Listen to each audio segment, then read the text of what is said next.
Good morning, everybody. Welcome to Impractical Blacksmiths here at Highland Metal Forge. It is our Sunday show. With me are my co-hosts Adam and Alexis. I kind of moved the screens a little bit, so I'm not dead center anymore. So, what up, Turtle Dust, Alexis, Transcendental Artist Studios, Speargrass Forge, Deranged, and all the lurkers. I do know that there's other people in here somewhere. So, what's up, Tim? Yeah. Um, anyway, our Sunday show, we can talk kind of whatever topic we decide, and yeah. So we will start this week. Man, is it just me? Everything is dark except for my output. My output is dark? No, it's bright. Anyway, reverb. Have I got reverb? Test. Oh man, that should be better. Yeah, I apologize. Yeah, there was a dual mics. I had this one here, and then it was coming through these as well. That is my bad. What's up, Sam's? No, hey, I got that. How's it going, brother? I got that. Hey, howdy, Sam. I got the tunnel thing solved. That was a quick. I was testing something out end of last week's show, and it caught my secondary microphone. But what up, everybody? Yeah, so I guess we will start the show with our usual "How was your week?" But again, we go every 2 weeks, so these two goofballs like to call it a fortnight. So how was your 2 Sundays, 2 Mondays, 2 Tuesdays, 2 Wednesdays, 2 Thursdays, 2 Fridays, and I don't care about your Saturday. I'm sure it was fantastic. How was your 2 weeks? I'll go first. Okay, so my 2 weeks was fairly uneventful. It's still bloody raining every time I try and do anything, so I've been basically just sitting on my thumbs. But in the world of science and how everything in Australia wants to kill you, and when we don't have enough ways to kill you, we discover new ways. In the world of science this week, so everyone knows Australia has a lot of spiders and some rather big spiders. So in the last 2 weeks, the last fortnight, those of you that don't know, if the most deadly spider in the world is known as the Sydney funnel web spider. It's a ground burrowing spider that lives around Sydney, Australia. So in the last 2 weeks, they have recently confirmed a new species of spider, which is closely related to the Sydney funnel web spider, which is about 20% bigger and more potent. that lives in an area about 2 hours south of Sydney, and they have imaginatively named it the Newcastle funnel web. So, like I said, when we don't have, Newcastle. So that's what I said. So when we, like I said, when Australia doesn't have enough, if Australia didn't have enough ways to kill you, we discover them. So yes, and Newcastle is also like one of the oldest settled areas in Australia. It's been settled for around 200 years as well. It's not like it's a new city. It used to be one of the steel capitals of Australia. So yeah, the fact that they've recently discovered this spider, or they've actually really recently reclassified it, is rather amusing, which just goes to show we've got a lot of flora and fauna in Australia which we still don't know what it is. So yeah, but if you're arachnophobic and you need another reason not to come to Australia, spiders are it. But yeah, no, other than that, I haven't really been doing anything. And apart from working on my book, I'm currently, as of tonight, I was editing some stuff for saws and saw filing. I'm not sure if people that watch us, there is a guy in Michigan. He's like a homesteader. I'm not sure what the channel's called, but his catchphrase is "Let It Wobble." He's a firefighter and all that type of stuff. Anyway, I've watched his channel from Facebook and then migrated over to YouTube, and he has a home. He has a sawmill, basically a sawmill set up on his property. And several months ago, he actually warped the large saw blade in the sawmill. And there are very few people, even in the US, that have the knowledge on how to repair large circular saw blades for sawmills and stuff like that. Saw hammering and whatnot. So. And I have access to the books on it. So in the book, I'm also putting a small section on saws and saw filing and rehammering saws and stuff like that. And that's not just the large circular blades.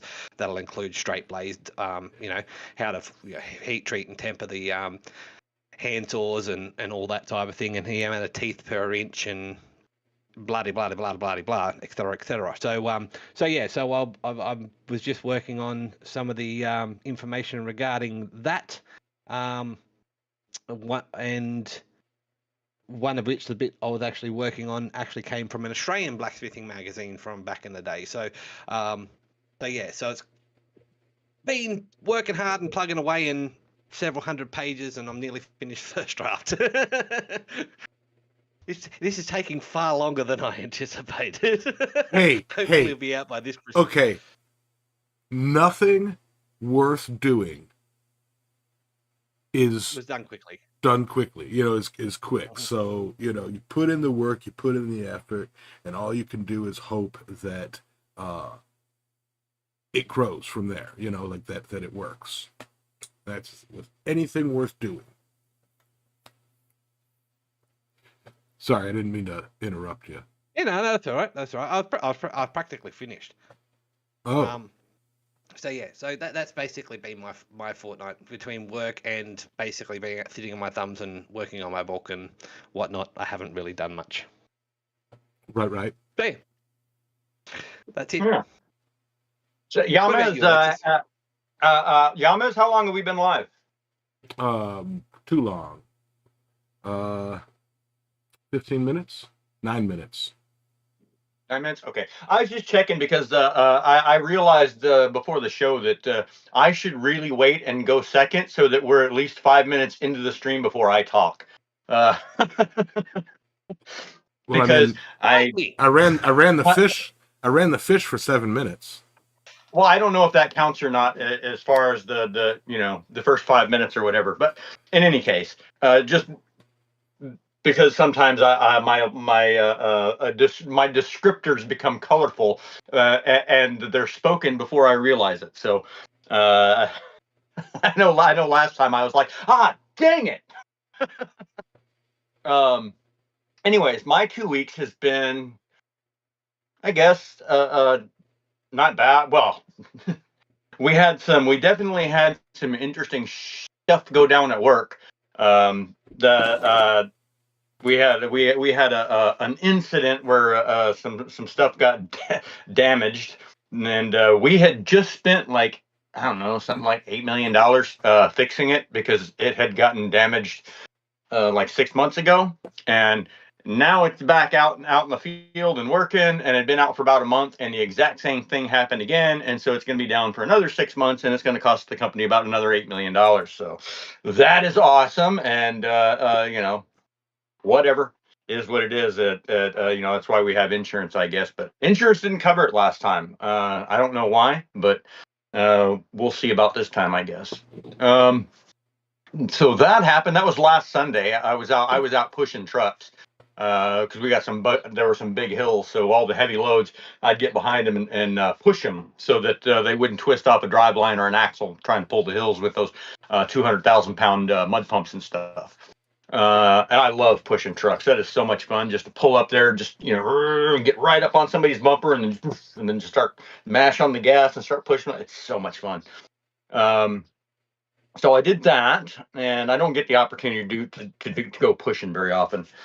And then I came home on Wednesday, I believe, because there wasn't the job that was scheduled for Thursday. I was off for Friday on through next Thursday for my kids' spring break, and well, I wasn't scheduled to work the job on Thursday, and so I was just like, well, screw it then. I'm gonna go ahead and go home on Wednesday. So I came home on Wednesday, and I carried a whole pickup load of stuff from Midland.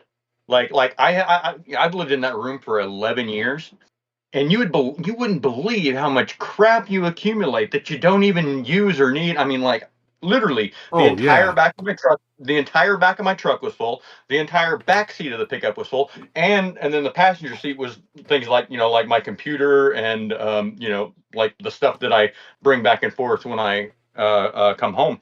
And I was just like, God, this is a lot of shit. I mean, the bed of the truck's all all down. Of course, the shocks are a little bit sus, but well, they're not. They don't work at all. I really need to get that fixed. But yeah, that's been my fortnight for the most part. We've had like 4 days of the most insane wind you can imagine. I know this last 2 or 3 days ago, they announced the night before that they were going to shut down like an 80-mile stretch of road because of the dust that was going to happen the next day. So like first thing in the morning, they were going to shut 349 down, and which is a good thing because I mean, like literally the dust comes across there and there's like 5 feet of visibility, and some welder will drive off into that dust at 75 miles an hour and thinking, it's okay, I know where the road is, I don't need to slow down, and then he slams into the back of a big truck going 10 miles an hour, and then then there's this chain reaction of just kind of like in the snowstorms up north on 80, where just Yeah. people just slamming into each other, and there's vehicles everywhere, and that always happens in these dust storms. And so they shut down 349 ahead of time, which surprised me. That's the first time they've ever done that. Now I was home for the whole thing. I was driving home when the dust storm started, and it wasn't that bad. There was only one spot where I had to jam on the brakes and almost hit the back of a truck. I didn't expect him to slow down as fast as he did. But I get home and there's probably about a mile visibility here for about a mile, and then everything's just red. And the winds, I think, were topping out at like 88 miles an hour. Doing a little time travel, I guess. And yeah, that's a lot of wind, yo. And I'm sure. I've seen videos in West Texas oil field traffic of pileups, out on the various roads or whatever. Same thing. I mean, like they only closed one road. The other 300 still had idiots out on them driving too fast in the dirt. But I remember coming in the other day when it was the strongest winds, and like I had like rocks in my hair. Like rocks. They're small ones, but it's not dust. It's one thing when you got blowing dust in the air. It's totally another thing when it's blowing gravel. But yeah, that's it. I'm gonna spend the next week. I did come home for spring break so I could spend time with my kids, but tomorrow, being Monday, they're going to Midland for the week, that's where I work. And I'm not going to go spend the week off at work. That's no. So I'm going to sit around here and kind of organize my shop and all the stuff that's in here. I got to go through a storage unit on the other side of town. Yeah, lots to do. But when the wind is blowing, I don't want to do shit. And I step outside, and my hair all goes sideways, and I'm like, no, I think I'll sit in here and watch Severance or something like that. So that's my 2 weeks. Yamez, how about you? My 2 weeks. You're over here. Yeah, my 2 weeks. It's been busy at work. Work's picked up. We're building 2 restaurants right now, or rather, one restaurant with some offices or apartments. They're going to be offices, but they're putting in full bathrooms in them. Offices, but because it's a commercial zoned place, with a restaurant below, and then the other one just down the road is just a kitchen that we're building. It's a separate kitchen to basically a bar is building a kitchen off the side, so that they can also do full menu food. So that's fun. Busy as hell with that. That's that and editing the podcast, the D&D podcast, has pretty much been all encompassing in everything that I've been doing. Can't say. Trying to think if there's anything super interesting. It's been pretty basic and blah. Yeah, I mean, podcast is going great. It's growing. It's we're still working. We're reaching out for advertising and stuff like that. And yeah, if I know I sent a link to Adam here, but we're opening up beta testing for the community aspect of it, where people in the community can join and play. So I sent Adam the Telegram link for that. And yeah, just I know right after this I got my brother waiting for me. Josh wants to. We got a tree branch that I'd cut halfway through like 2 years ago, and it wasn't breaking off.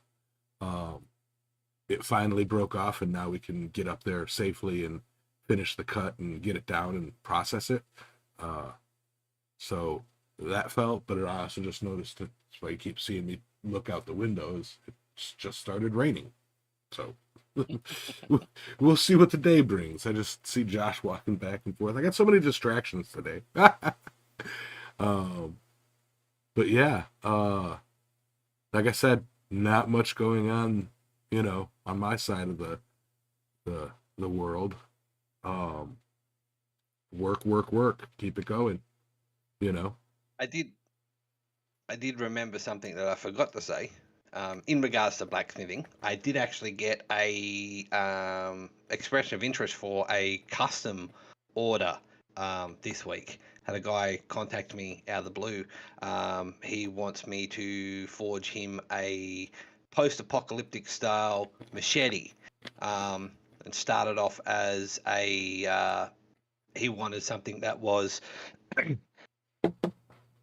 I wouldn't say impractical, but he wanted two different tools to do one tool to do two different jobs. So he's a martial artist that does something very similar to what I do in regards to Kali, which is Filipino martial arts, with the which is based on short swords, machetes, and whatnot. He emailed me and requested a machete, post-apocalyptic style machete made out of a recycled ride-on lawnmower blade. So we discussed that, and then he said he wants it to be able to do brush cutting as well as test cutting tatami mats and stuff like that. And I had to politely explain to him that that what he's looking for, whilst it's kind of theoretically possible, it's not really, because the blade geometries on those two, if I was to make one weapon or one utensil, one tool, I'd either have to make it optimized for tatami cutting, which the geometry is very thin, so it can cut through and all that type of thing, or I'd make it robust for actual brush cutting, which he also wanted it for, which isn't very good at tatami cutting, because you have a very much thicker profile or edge grind and stuff like that, so that it would hold up to the quote unquote abuse of using it as a machete or as a tool. So it was kind of like I said to him, you kind of got to make a choice here, and so he's decided to go with the actual tool, a brush cutting machete. We're going to attempt to leave the star pattern in where it connects to the pulley for the blade, and yeah, I've got some design ideas, and he's happy to wait a few months for me to finish constructing my workshop and get everything sorted out here. It's far too wet to do anything here at the moment. There's certain parts of my block where I can walk through when I sink about half an inch into the ground, let alone trying to get a vehicle or anything out there. So yeah, it was interesting. So yeah, so that was the blacksmithing side of things that have come through.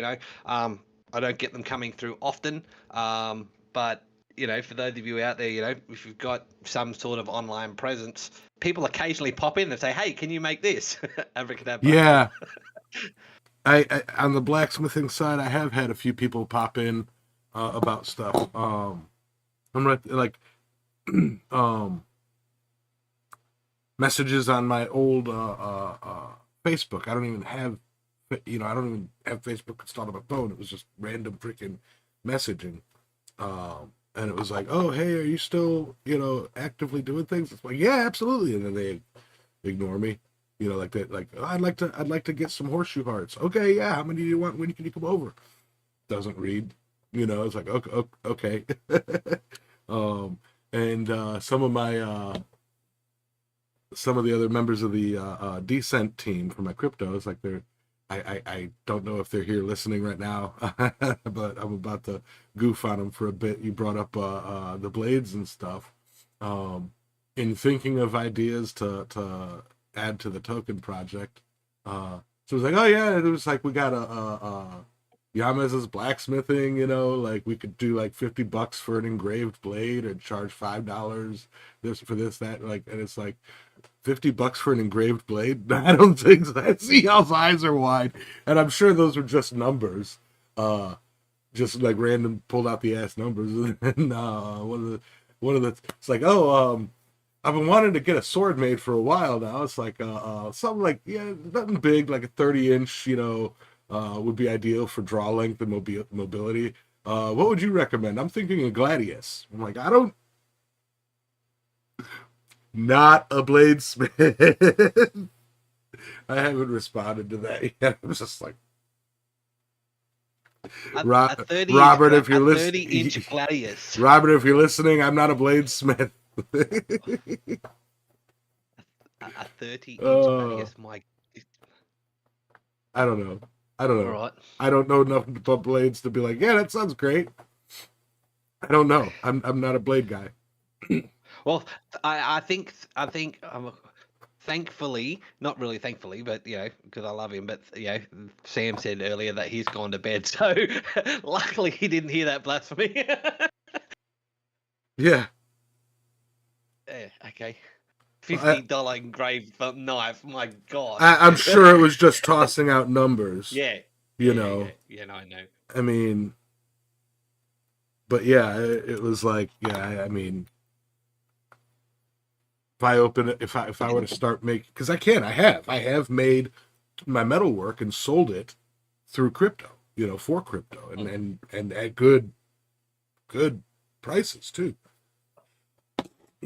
So it's not like it's a bad idea. It's just, product and prices. What can I make and what can I sell? So I mean, again, that goes for anything. But try as I might to tell people, I don't make when I do make a blade, I make it for fun, like because I feel like doing it. Like I did that Damascus Kiradashi, and that was actually because Sam Towns challenged me to do it, and publicly challenged me to do it.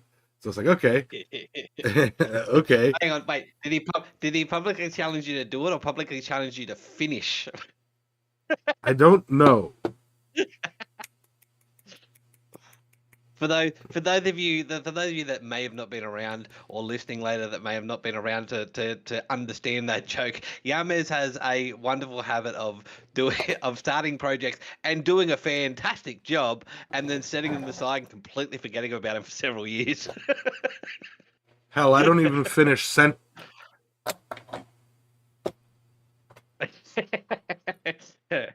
mean, sentences. To be fair, To be fair, To be fair, that the jellyfish and the octopus. The jellyfish you finished. I can't remember if you finished the octopus. I know you didn't finish the bamboo pipe that you were gonna use as the Palm trees. footsteps on your truck. Oh, that? Yeah, You no. were gonna use yeah. I know you didn't finish that. You've got dozens of knife blanks and all sorts of stuff in your workshop that you never finished. What of it? What of it? Okay, y'all got a problem with me not finishing things? Then you can come here and finish them with me. Yamas' ADHD is showing he needs a body double there to get things finished. Oh, I've always said the world would be a much better place if everybody were just clones of me. I said a body double, not a clone. Clones. I couldn't imagine a world with you more in there. Good morning, 00 negative. Hey, Matthew. So, Matthew, you're actually the inspiration for today's topic. So, this week, today's topic is Got Gas. Today's topic was inspired by Matthew 00 negative because I was chatting to him the other day and we were talking about because we both have properties that are acreage and we try and live reasonably sustainable and whatnot. And we're talking. We started, of course. This week's hot topic has been induction forges, and we started talking about induction forges, and if the power for whatever reason went out, induction forges are a bit difficult to run if you don't have power. And I said, well, if you got the right solar setup and the right batteries or the right renewable setup, you can use wind power, all sorts of things, and the right battery setup, then you theoretically we should be able to run an induction forge on that. And then we got to talking to what is actually renewable when it comes to forging. And I said, well, in my opinion, the best renewable resource for forging, if what's it, SHIF, is charcoal, in my opinion. Be that softwood pine charcoal or hardwood charcoal or whatnot. And then we got talking into gasifiers and wood gas and making and storing wood gas and all that type of thing. And then Matthew hit me with the question of what about compressing gas and stuff like that. And then we got talking about methane, and he got talking to me about freezing point of methane is so the gas point of methane is like minus 82 degrees Fahrenheit, I believe, and it was kind of like so it's hard to keep hard to liquefy that. And I went, yes, but a lot of houses in the US actually run on methane because it's methane force needs forced air, and we did actually cover this topic. Might have been a couple of years ago now, when we were covering forge fuels.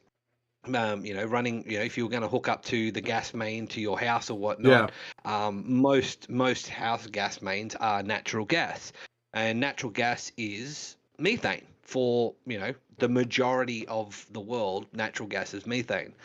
Whether that's from methane pockets, which are everywhere, or from manufactured methane. And there's kits out there, particularly for homesteaders, and instructions all over the internet on how to create your own methane gas generator. And of course, those people that work in plumbing know all about methane and its dangers. It's highly explosive because septic tanks can sometimes, if they're not vented properly, can go boom from the build-up of methane gases. So so we got onto the talk about gas and gasifiers and all that type of thing, and of course methane. Take it away, anyone else who wants to chat. Well, I know over here we use our tanked gas that we get for our house is propane. Whether or not we got a 500-gallon pig in the back and it's tied to the house. It's really only tied in for our emergency heat. we'd love to run lines to do, gas cooking, and a line to the shop, so we have gas in the shop, and a line to our porch for our heaters that we use in the porch. But I wouldn't say our house runs on it. I know that the piped in from county is LNG, liquid natural gas, which to me, I hear natural gas and it's like, that's just like natural flavoring. It's like, okay, what do you mean by natural flavoring? And so it's like, it could be methane, could be whatever. I don't know. I mean, isn't propane a natural gas? See, okay, so Alexis, do you want to jump in and say something here? You're Sure. probably better off in the science. Sure. So yes, propane is a natural gas, but in the in the gas pockets that are or in the rock formations that are that form where natural gas is formed, it makes propane, it makes butane, it makes methane, it makes hexane, septane, octane. I mean, like, it makes all the anes, right? And they run into a compressor, and they go under pressure, and that cools them and compresses them. And so the higher the pressure, the lower the liquefaction point is. And so at certain pressures and temperatures, certain gases will liquefy out.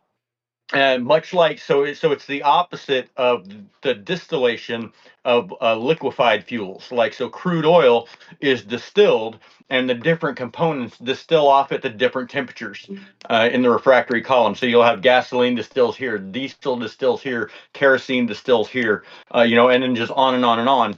Well, the same thing, it goes the other way for natural gases. It comes out as a vapor, and then it is compressed and cooled, and at the different points, the different gases will drop out and be separated into their respective categories, whether that's isobutane or propane or whatever. And so all of the big compressor stations will have different, like basically the big 1,000-gallon or 11,000 gallon propane tanks, whatever. Well, I mean, they're more than that, because 11,000 gallons is what a truck tanker is. But the great big ones, and some of them will have one gas in them, some of them will have another, and vice versa, and they're all used for different things. But the one that comes off first and at the highest temperature is methane.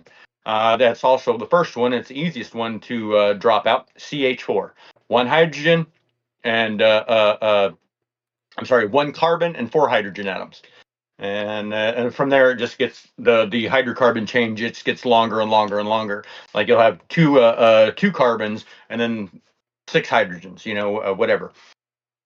So I don't know where I was going with that, but that's how the gases are separated, and the higher the number, or the higher the gas, the more carbons it has.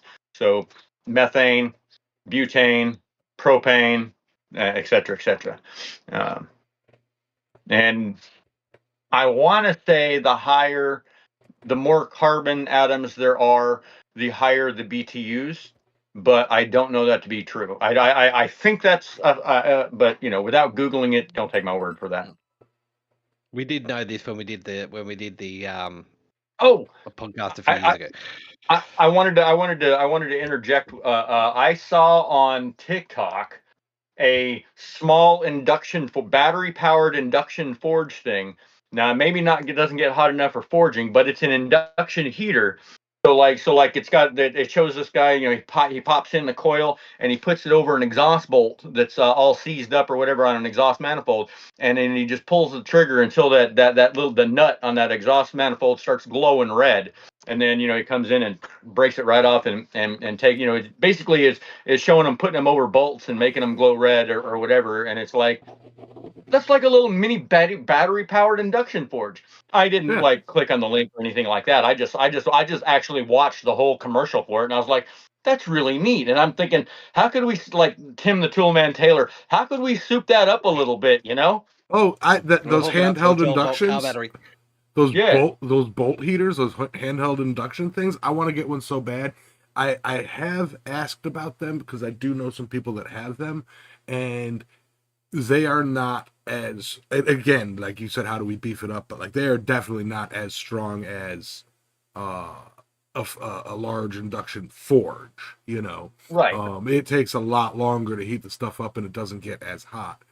But for something like my octopus sculpture, right, where I'm clamping the whole thing and I'm working on positioning a leg, I can take that and run that over it or heat it up and then use that to keep it warm, while bending the arm into a shape, so that I'm not like constantly taking the thing up and moving it or taking and using the oxyacetylene and risking overheating it, just enough to keep it warm enough to bend into shape.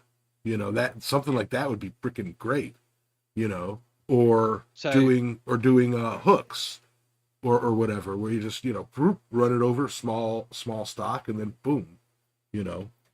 I would love to get one. yeah.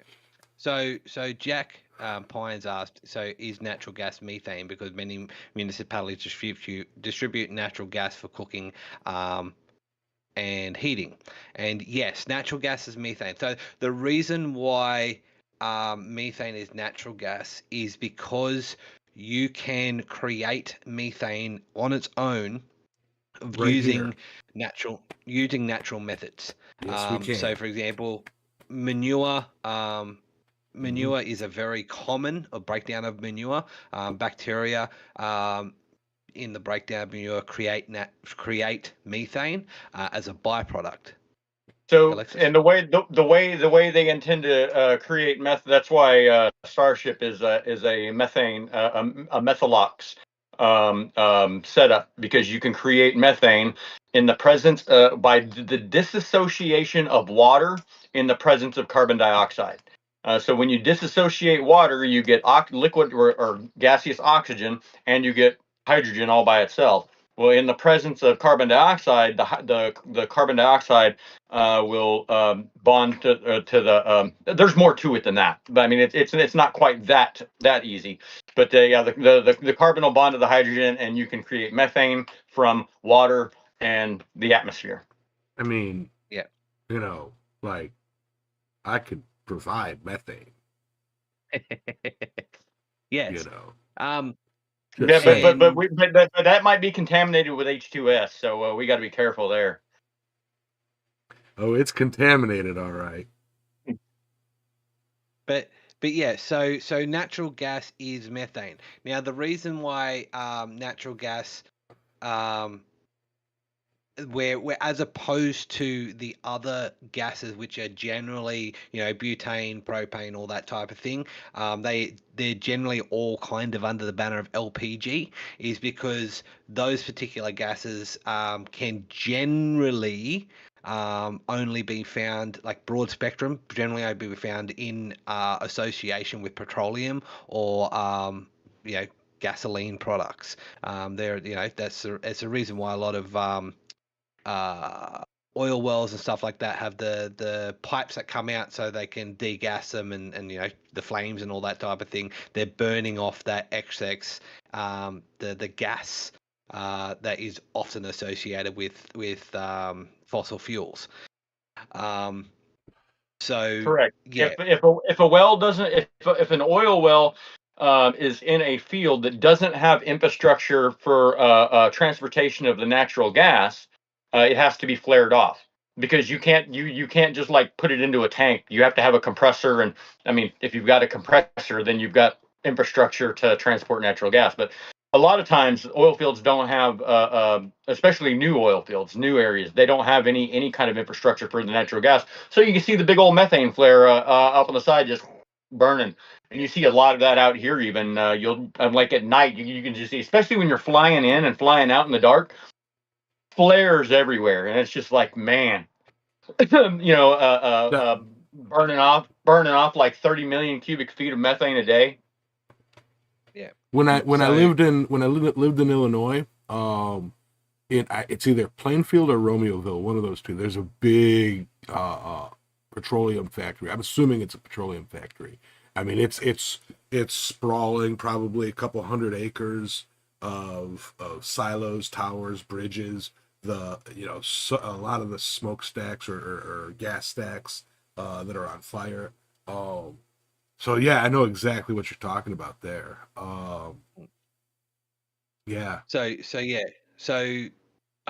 Whereas, like, again, methane is a product that you can create by yourself, and a lot of municipalities do run, particularly if you have plumbed in gas, it is generally natural gas, aka methane.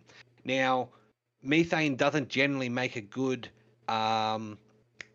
forge fuel by itself because of the pressures.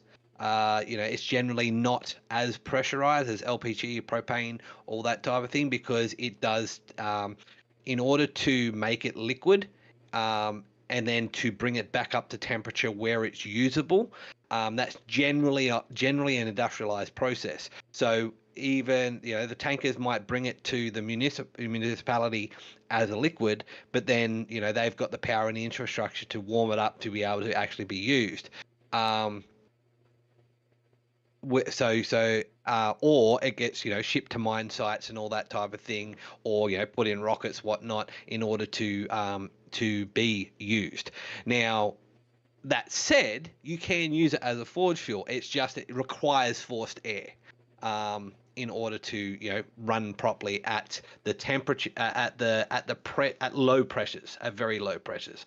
Now, if you're just using it as a cooking gas, for example, you're running it to your stove, there are, like I said, all online and across the world, there are instructions on how to build methane gasifiers, create your own methane. And so it can generally run off very little pressure.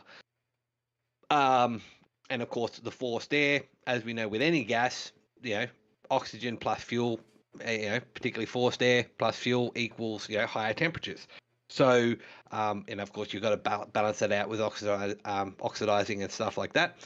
But it is possible to use that as a forged fuel. And again, that's how I got onto the conversation with Matthew. If SHIF happens and lost power or whatnot, being able to still forge without electricity or without access to coal or access to LPG, propane or whatnot, what would be the usage? Now, of course, wood is still a viable option to a degree. We know Jack Pines, you started off using wood. Most of us started off with some sort of wood usage. I'm a very vocal proponent and supporter of charcoal, because it's you make it yourself. It's not that hard, and it is most places, not all places, but most places generally have an abundance of at least dead wood or access to wood, and of course with that comes wood gas, which is also very, very potent as a gas. But I think that it's understudied. The reason why I say that is because during the First and Second World Wars, wood gas was a fuel to use even to power cars and tractors and stuff like that. But after the Second World War, when fossil fuels became much more accessible and common, again after shortages of war and stuff like that, the uses and technology developed for using wood gas tapered off and practically became extinct. So those plans and stuff like that as well are still online, making and these were gasifiers that were put in the backs of small trucks and stuff like that, where they would run a small fire to make charcoal, which created the gas. It created two products: the charcoal that you could use for cooking and whatnot, and also the gas to run the vehicles. If that type of thing was able to be recreated and made stationary, you could in my opinion, create a gasifier that would create not only charcoal you could use for forging, but also, a form of natural gas that you could use for cooking, that you could use, somewhat pressurized as well. And and this is the thing I suggested to Matthew at Double O Negative, because he is a little bit of a mad scientist, and likes to build weird, wonderful, and wacky contraptions. If he could come up with a non-sparking way to compress that sort of gas and see what sort of pressures he could safely get out of it, and perhaps even using forced air, and see what running a forge with wood gas would be like. I personally think being close to methane, being a natural gas, that wood gas would actually, with forced air, probably be a fairly decent, forged fuel. And of course, again, it falls under that renewable umbrella, because you can always grow more trees, particularly if you get a fast-growing species like pine. I saw you raise your hand, Alexis. What were you thinking? Oh no, I was just no. I mean, like that just piqued my my like, aha. If you had if you had a gasifier, or a charcoal retort, so to speak, Yeah. and you had like a pipe coming off it, say a half-inch pipe coming off it, and it instead of having like on a small air compressor, instead of having a filter there, you just run that pipe directly into it's got to be sealed, obviously, so it doesn't suck air. And then and this is a small reed type compressor, it's just got the two little reeds to open and close the valves. You could just like be sucking the wood gas out of the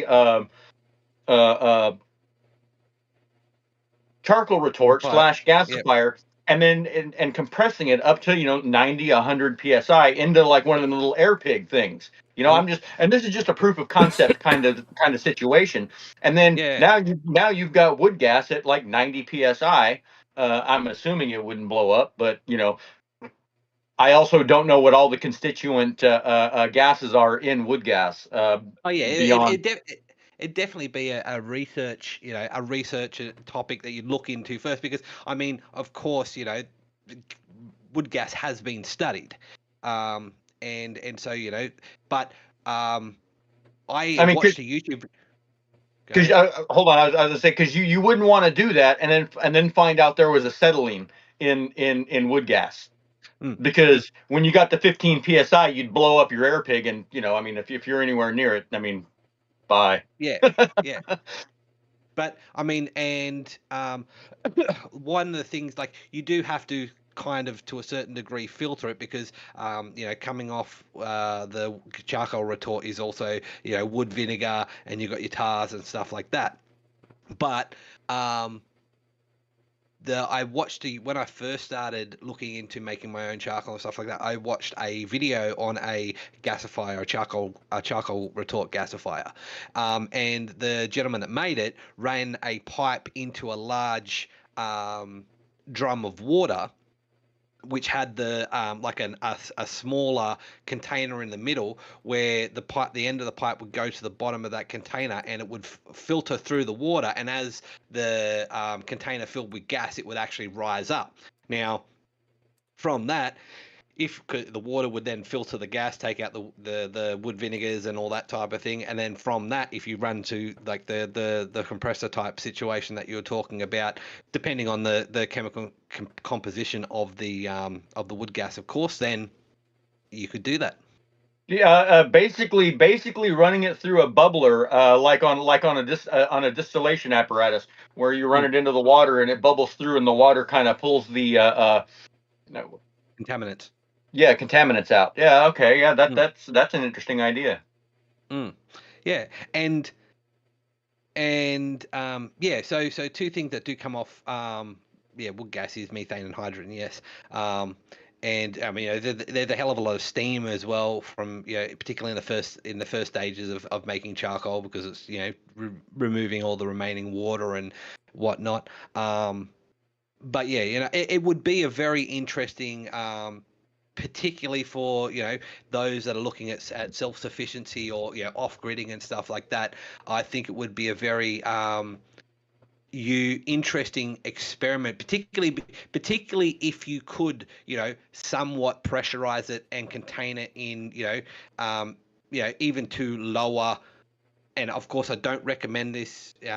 Be safe with everything you do, of course. But if you can get old recycled gas bottles, for example, that are out of service because they're no longer rated to LPG or propane use, and because you can get several hundred kilograms or pounds worth of pressure in those things.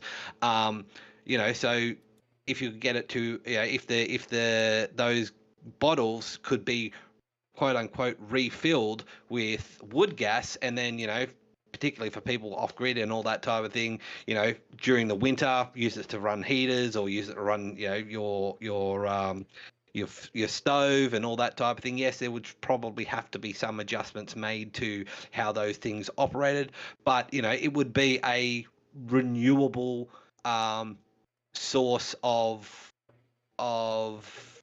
fuel, so to speak. And of course, you have the added advantage of then you also have the charcoal for things like forging if you didn't use the gas for forging. So yeah, I found it was like I said, aimless. Sorry, 00 negative. Now I'm used to his old channel name. He called me Asparagus. That's where Yama's got calling me Asparagus from. Asparagus, and I call him the Pointless Wanderer on the Aimless Adventures. Yeah. But yeah, so that type of idea, just kind of tickled the juices in my brain to go, oh, that's a interesting idea. I have a question. Would WOULD bamboo be able to be turned into charcoal? Because I mean, like I was thinking of fast-growing woods. I mean, I know technically bamboo is a grass, but so there are species of bamboo that can grow 48 inches in a day. I mean, and so I mean, like if you're talking about like a fast-growing renewable source of carbon, I mean, like you get them 10 foot tall, chop them down, new ones are coming up. I mean, and then they're they dry and turn yellow, whatever. Would you be? I don't know if it's solid enough, like around the I don't know if it's Yes. I don't know if there's enough there to do or not. The answer is yes, and typically the mass-produced activated charcoal bags for air filters and stuff like that use bamboo charcoal. Oh no shit. Oh yeah. Damn. Oh yeah. Learn something new every day. Yep. But I mean, if you were going to use it in order to be efficient, you'd have to have a process of splitting the bamboo so that you could use it. So I mean, like a bamboo shaft, for example, might be that round, but most of that is empty space. Yeah. In the center. So you would definitely want to at least quarter it. Yeah.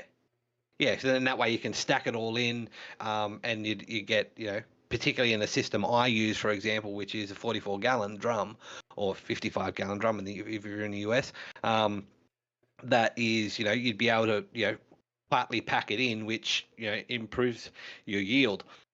But yeah, no, it would be, it makes, you raising that makes me wonder what it would be like as a forging fuel. Reason, like bamboo charcoal. Reason being is because I know from experience there is a difference between softwood charcoal and hardwood charcoal. Pine charcoal versus Australian eucalypt charcoal are two very different beasts. So you use, like, for example, per scoop of coal or coke, forging coke, you might use 2 scoops of hardwood charcoal or a scoop and a half of hardwood charcoal. And I know that comparatively speaking, softwood charcoal to hardwood charcoal, it's double again. So where you might use 1 scoop of, or if you're using 2 scoops of hardwood charcoal, you'd be using 4 scoops of softwood charcoal, because the density. I wouldn't say it's not because the density is different, but it's also I think because the density is different, it just doesn't seem to have the same heating capacity. Why do I see? Yeah, it doesn't seem to have the same heating capacity as hardwood charcoal.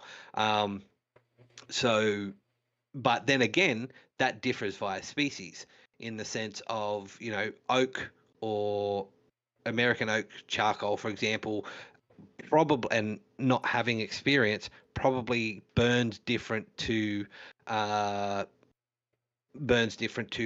eucalypt charcoal, which is what I make and what I use.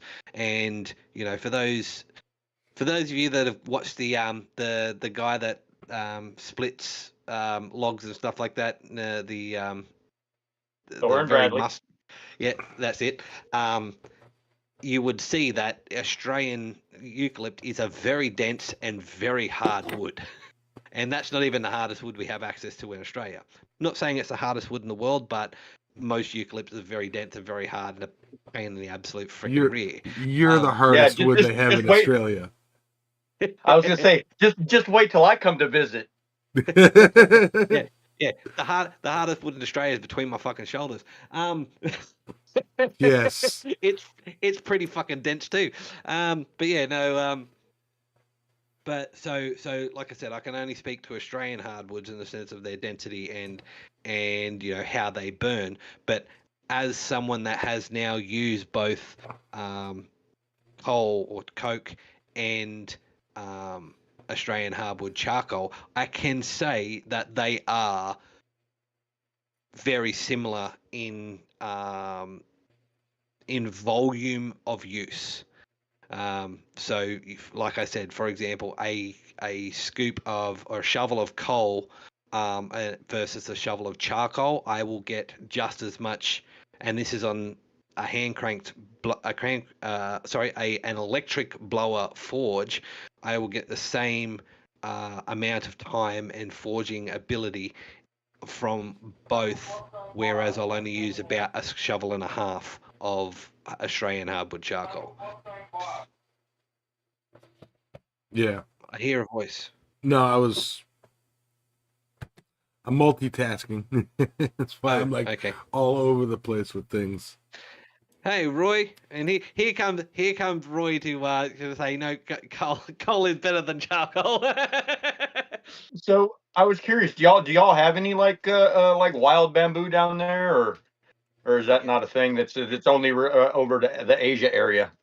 No, we have it here. So a lot of people aren't aware, but the two biggest gold rushes in the world, one was in California. Of course, everyone is aware of the Californian gold rush. And the second biggest gold rush in the world, which happened only a couple of years after the Californian gold rush, was the Victorian gold rush around I think it was Ballarat or Bendigo in Victoria.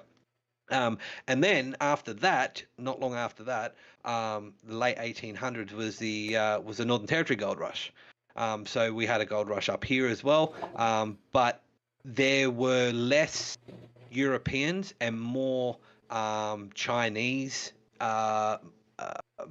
gold hunters involved with that. So of course, not exactly where I live, but in the Northern Territory, there are large groves of bamboo that were introduced by the Chinese miners in the late 1800s. So okay. So there are it in the Northern Territory, bamboo is classified as a weed. But it's not one of those things that's like, because Australia's biosecurity stuff, like, it's been here for over 100 years, so it's well beyond that. But yeah, so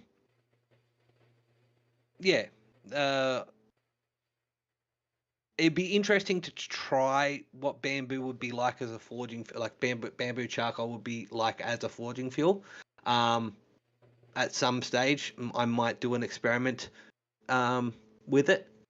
I mean, it's just curious, just because of the speed of renewability, Yeah, and look, it would be again, if you live in a part of the US where you have access to a whole heap of, fast growing bamboo that, you can go and chop down without any consequence. Hey, it's an option, I'm all for doing things, for cost effective as possible, and there's nothing more cost effective than free. So, Yeah, I do know. for a full. I Go do ahead. know around here, actually, just up the road a bit, up county a bit. There's a guy's got several acres, and he has bamboo clusters that he sells bamboo.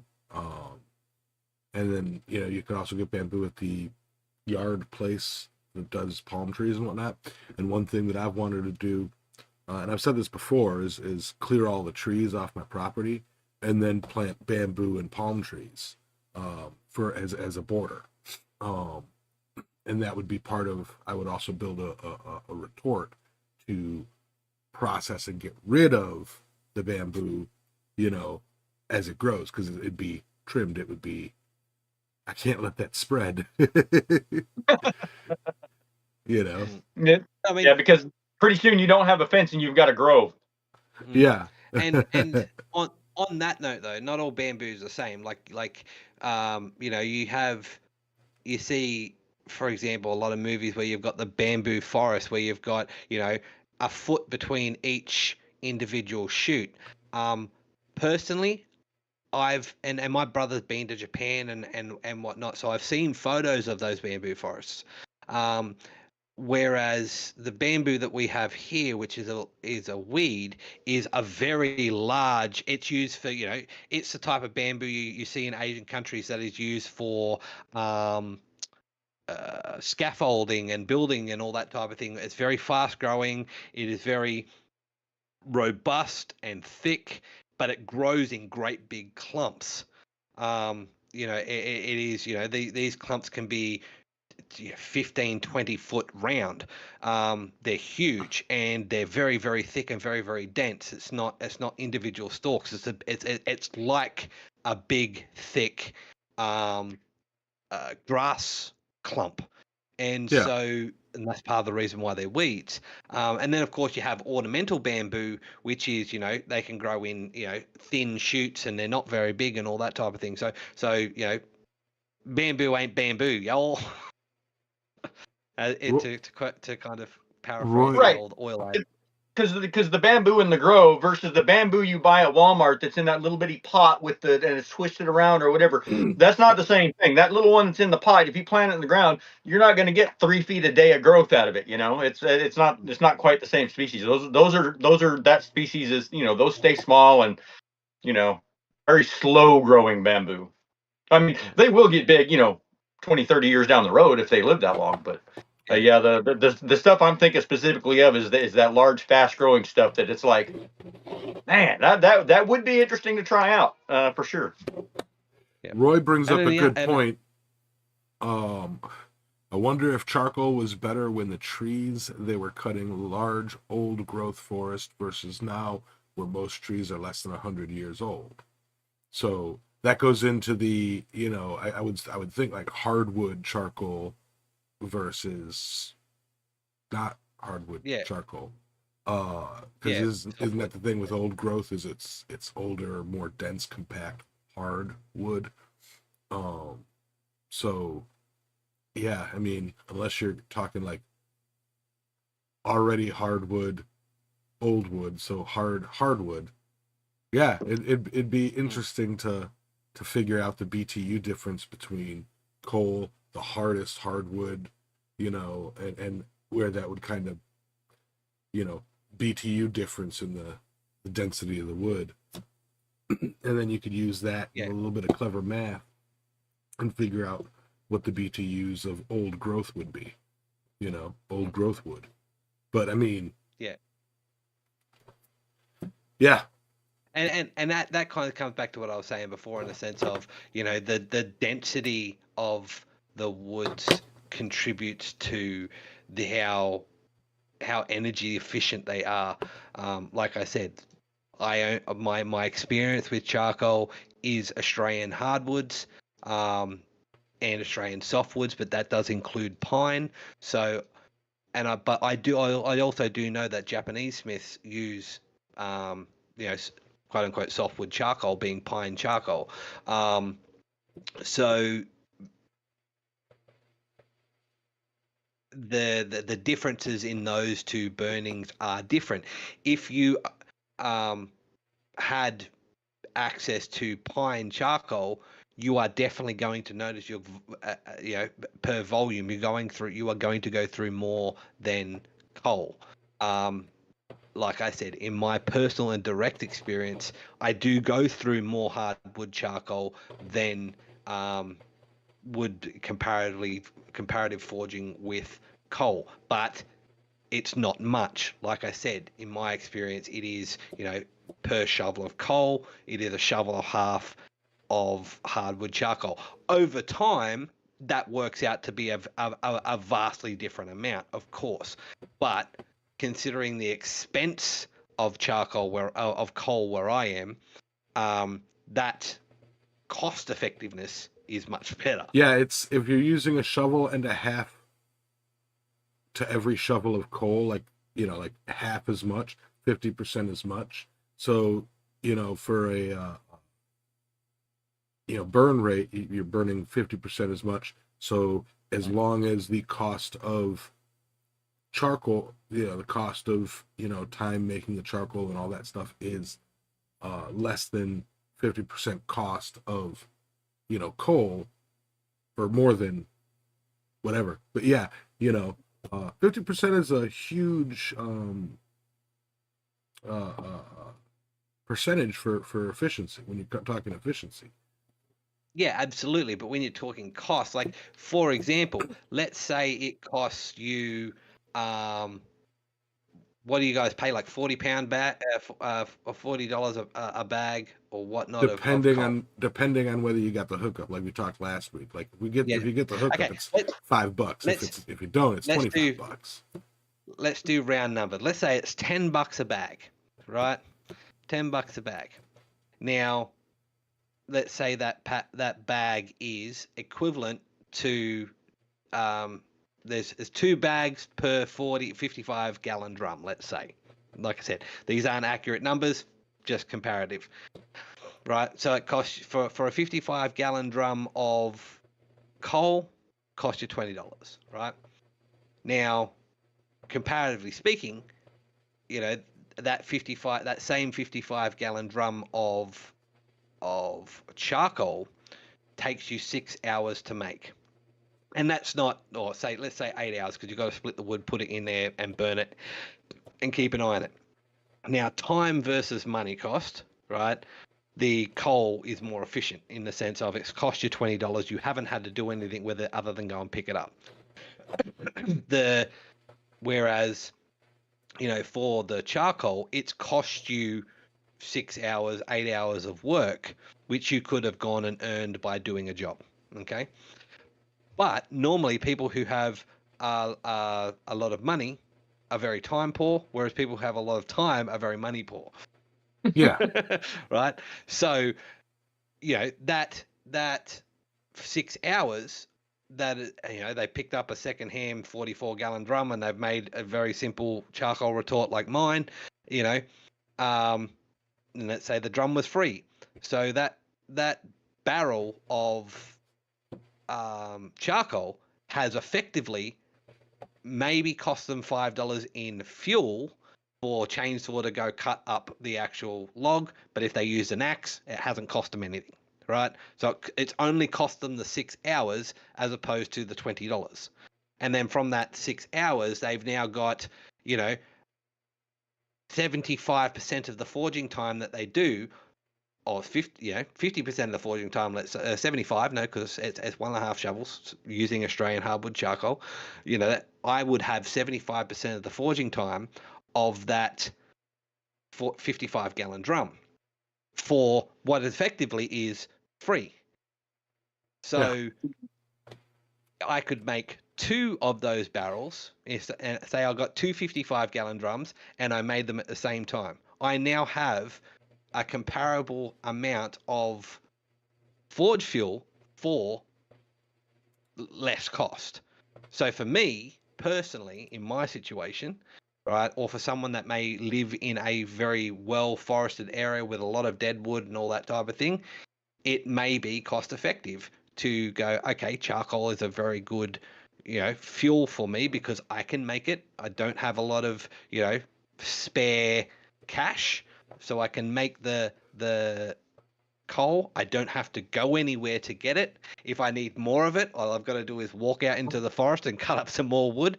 And for example, people that live in the northern parts of the US, right, generally, like particularly if they're homesteaders or whatnot, generally have some sort of wood-fired stove, oven, heating apparatus. So they have piles of wood anyway that they collect during, spring, summer, and autumn or fall, right?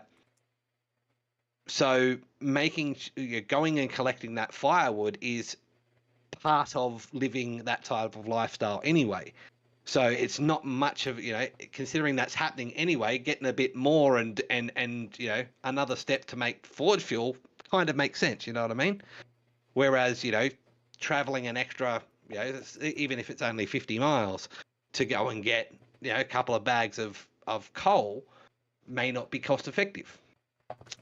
Like I said, it is, I'm not putting down coal. Coal is a very good forge fuel. I'm not saying that, move away from coal. I'm just saying that there are arguments for each. For example, Roy being a professional smith, that's what he does for a living.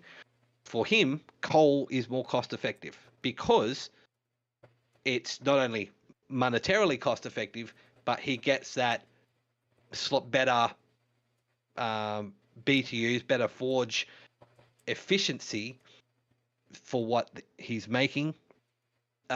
He's using it in volumes that most people wouldn't.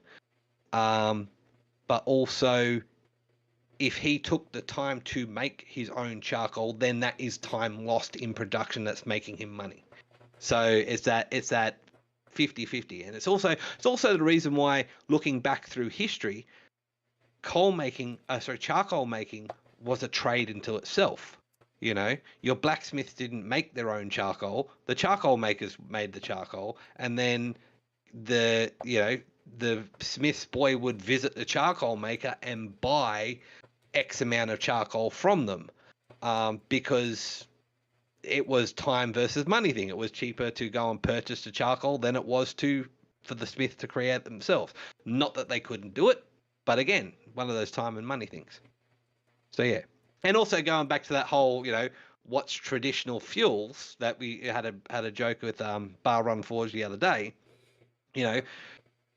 People saying and also this also ties in with the whole induction forge. The induction forge is a modern invention, sure, but comparatively speaking, using gas as a forge fuel is a modern thing. Gas isn't a traditional fuel.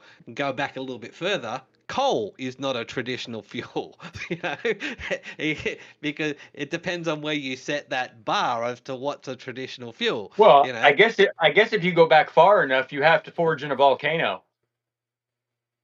Not hot enough. See, I don't think that's ever been done. That's not hot. It's not hot enough. I don't think it's ever been done. That's a good point.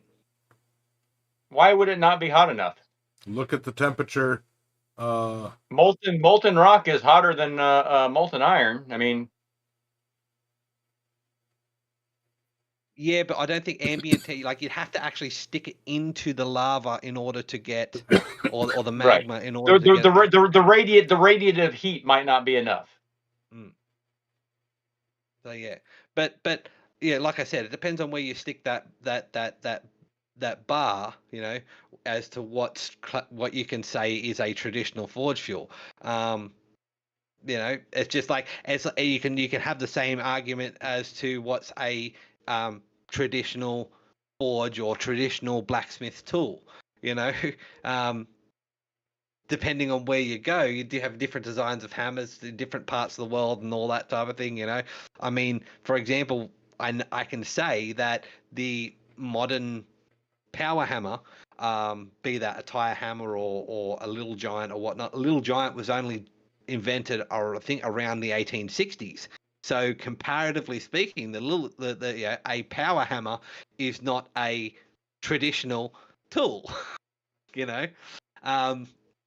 So yeah, it depends on where like trip hammers. Yes, trip hammers go back to the ancient Roman times, as we've discussed. But it depends on where you draw that line as to what's quote unquote traditional.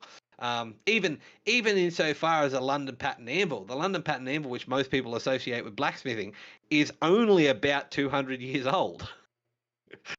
Prior to that, I mean, the London when America was settled, the London pattern anvil was not a thing. It was that design didn't exist yet.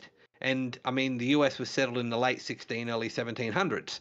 So, and that's and here's another thing. We don't really think of history in this way, but the late 1600s is literally only just outside medieval times. And I can see, I'm envisioning a whole heap of people in the chat, just minds going. So is the 1500s. I mean, like a lot of the 1500s still classified as medieval. Because that's when the Spaniards were basically trucking their way across the United States looking for gold. And because like a lot of when I lived in the Four Corners area, that's when the Spanish kind of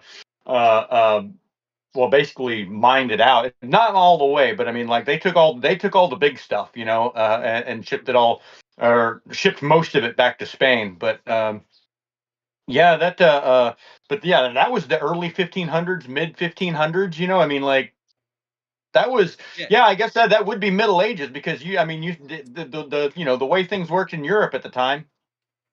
I mean, they were still having fully armored, like full armor war in the 1500s. That is medieval. When you think medieval, you think full plate armor. That was still happening in Europe in the 1500s, right? So like guns were a very primitive weapon, all that type of thing. So if you think of it this way, like America was was being settled, or the Americas were being settled, just outside of the medieval period, right? And what was classified as, like I said, the London pattern anvil was not a thing, when America was settled. If you look at the early colonial anvils, and we have done on this show previously, the London pattern anvil didn't show up until the mid to late 1700s, early 1800s. That's when it became standard. The modern, and I say modern, but the hand crank blower wasn't invented until the mid 1800s. Bye, Roy. Yeah, the modern hand crank blower, which a lot of people see as traditional, wasn't invented until the mid 1800s. Wasn't adopted by many smiths until the late 1800s, around 1870. So that's it. That's not traditional. If you really want to be traditional, you've got to use a double bellows. Traditional winds up being wherever you want to draw the line for yourself. Exactly. So it's like I do traditional blacksmithing, but I'm not using a bellows. Screw that. I'm using a hand crank. Or it's like I do traditional blacksmithing, but since they had trip hammers in ancient Rome, I can still use my power hammer. Technically, yeah. Because basically, it's just a more efficient version of the same thing. Yeah, and so I am of a perfect opinion that I'm going to set my traditional smithing right smack bang in the 1980s, and therefore induction forging is a traditional fuel. As long as it's more than 20 years old, you're good. Is it? Ancient. Well, I mean, cars are 20 years old, and they're antiques and classics and all that type of thing. That's right. So, well, it's a 20 years. It's a classic. At 25 years, it's an antique. And so technically, any tool or method that's over 25 years old would be considered traditional or from antiquity. I'm from antiquity. Yeah, you're an We're antique. we're in we're, like we're all wait antiques, young man. wait. Yeah. So does that mean like my truck is an antique? Because it's oh no, it's next year. No, not yet, not this year, not yet. But like Hey, a anything 2000 built, 2000 Camry is an antique. Yeah. So what I base that off of, in the state of Texas, in order to get classic car or classic truck plates, it has to be at least 20 years old. In order to get antique car or antique truck plates, it has to be 25 years old. Mm-hmm. They, Yep. I mean, yeah. So Now those come with restrictions, like if you've got antique plates, you can only drive it in like shows and parades and stuff like that. Classic ones you can drive anywhere, but Yeah. But yes, tobacco. So the tradition of blacksmithing is innovation, and that is true. And we've discussed that, ad nauseum on this thing. So but yes, I think with that smack to my brain and hearing the doors opening and closing, I kind of got to go. Help because I told them that I'd help this Sunday. Yep. I say we move to the final thoughts because y'all just blew my mind and so my final thought is the realization that I have some items in my room that I use regularly. I have some, what I would consider modern books and everything that are over 60 years old. And like most of the stuff that I have would be considered antiques. And now I'm looking at my room and thinking back when I like cleaned out, my grandparents' house, or something like that after they died. And I'm like, oh no. Oh no. I'm the old codger living in the past. Oh no. Yep. Oh. Well, my final thoughts harken back to what I said about, just remember that the Americas were discovered in the medieval period, and it was settled just outside the medieval period. US might not have castles, but there were people in Europe still fighting in plate armor when America was discovered. It's a reason why. Think of it this way: it's the reason why you see the descriptions, descriptions and pictures of the conquistadors, and they were still wearing brigandines. They were still wearing plate armor, chest pieces, because at that time in history, the word bulletproof literally meant to proof or make sure that a chest plate was up to standard. They would get a flintlock or matchlock or pistol and shoot it, and the dent was the bullet proof, the proof that it could withstand the impact of a bullet. So that's where the term bulletproof come from, and the conquistadors were using chest plates that were bullet-proofed at the time. That'll blow your mind. Alexis, what are your final thoughts? Yeah, my final thoughts are pretty dang simple. It's man, y'all have a great week. Have a great 2 weeks. Be kind to each other, and enjoy the good weather if you're in an area that's got good weather. That's it. I'll see you guys in 2 weeks, and bye now. Bye. Bye.